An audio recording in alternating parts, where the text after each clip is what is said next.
Here's the key aspects of structure, and I'm trying to get this all on one slide because I'm looking to avoid cognitive overload, which is in fact one of the key aspects of structure. So let's go into this, and I'll try to explain things sufficiently without creating too much clutter.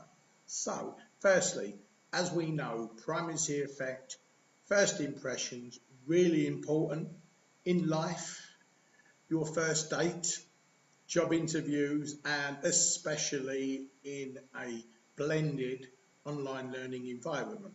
Important thing is to start with something that's going to meaningfully get attention. Could be a statistic relevant to the content, good anecdote, short story, piece of humour. And what we want is an advanced organiser that gets student attention and also gets across the purpose of the session. So it's seen as meaningful, connects to the group of students.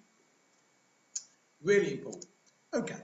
Now, invariably, when students go onto an online environment in particular, if there is a clear navigation to get to the various content areas and to get stuck into the learning, they're going to get very frustrated. So that's something to get right, and think very carefully to give them what they really need and not just everything about the learning package.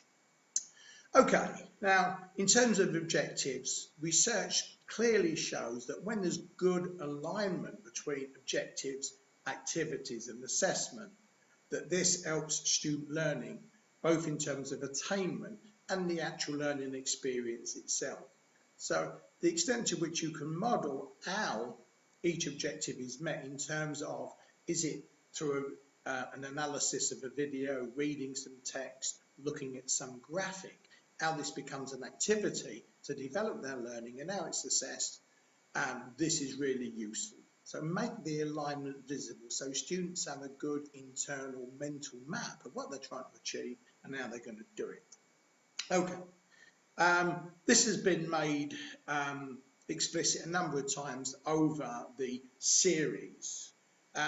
Keep the content appropriately chunked up and be very clear about the transitions in that content. And the primary aim is to help students understand the concepts, but avoid cognitive overload. So some of the things we might do is to say, right, at this point in time, we're looking at this. This is connected to these objectives. And remember, we did this in this way previously. So what you're doing is constantly bringing out the learning from long-term memory and getting students to recalibrate that and put it back, hopefully cementing it even more fully.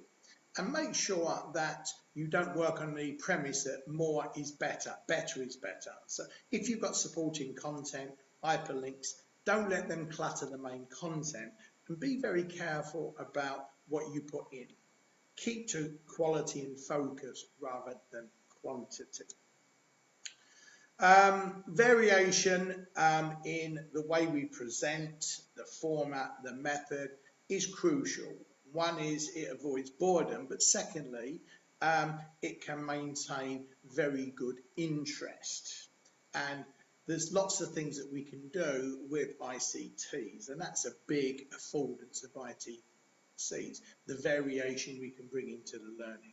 So it's not just the content, the text, the video, audio, graphics, but also to build in interaction activities. Students can interact invariably with themselves, the content, the platform, but also, where possible, with other learners, if it's relevant to what they're doing.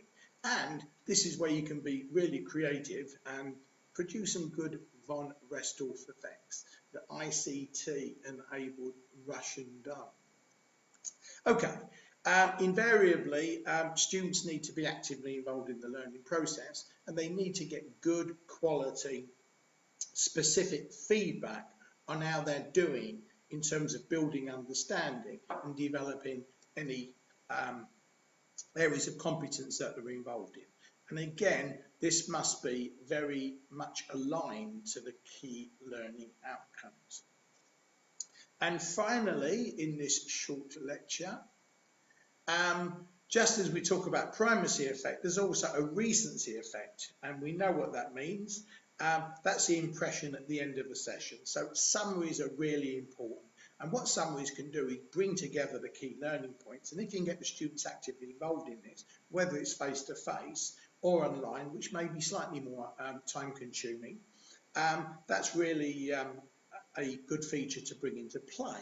And also, like a good crime series, at the end of each episode, create some interest, a challenging question, what is often referred to as baiting the hook, which actually provides a good advanced organiser for the next segment. Now, this is always a creative challenge. You may not be able to do it for every session, but once you get into a mindset of trying to come up with interesting things, creative teaching competence, as I call it, then you'll get better and better at doing this.